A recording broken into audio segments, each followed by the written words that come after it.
Pause the film now to do the question before me. Right, so the sum of the first 100 terms is going to be 100 over 2 multiplied by 2 times 7, 2 times the first term, minus 99, 100 minus 1, times the difference 3, which is 50 multiplied by 311. And on my calculator, that's 15,550. Pause the film now to do the question before me. Right, an expression for the nth term of that sequence. Well, the constant difference is 6, so it's 6n, and the first term isn't 6, it's 10. So my nth term formula is 6n plus 4. Now I'm given another details of another sequence t here, and t, the terms of t are always 3 less than a square number. So I've got to find a number which would be in both sequences. So I'm going to continue this sequence by adding 6 each time, looking for a number which is 3 less than a square number.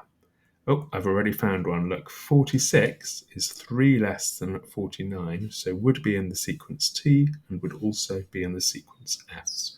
So my answer is 46. Pause the film now to do the question before me. Right, in part A, I've got to write an expression in terms of n for the nth term. Well, the constant difference is 4, and the first term isn't 4, it's 6. So the nth term formula is 4n plus 2. Now I can use that to write down an expression in terms of n for the nth plus 1th term, because if the nth term is 4n plus 2, then the nth plus 1th term is 4 times n plus 1 plus 2, which I can simplify to 4n plus 6. Pause the film now to do the question before me.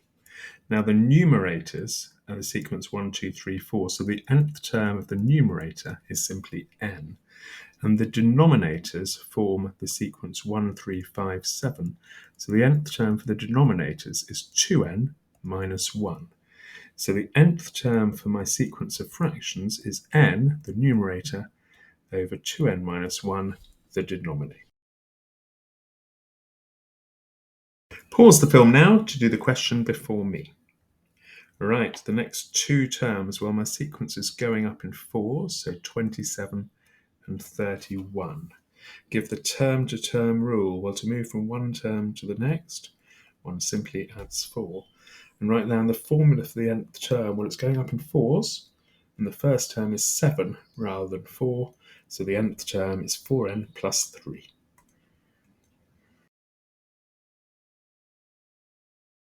Pause the film now to do the question before me. Right, we need to write down the first 5 terms. So 2 times 1 plus 2 is 4. 2 times 2 plus 2 is 6. 2 times 3 plus 2 is 8. Now, as I carry on, I can continue in the same way, or I know it goes up in 2s. So 10 and 12. Work out the 100th term in the sequence. Well, it's going to be 2 times 100 plus 2.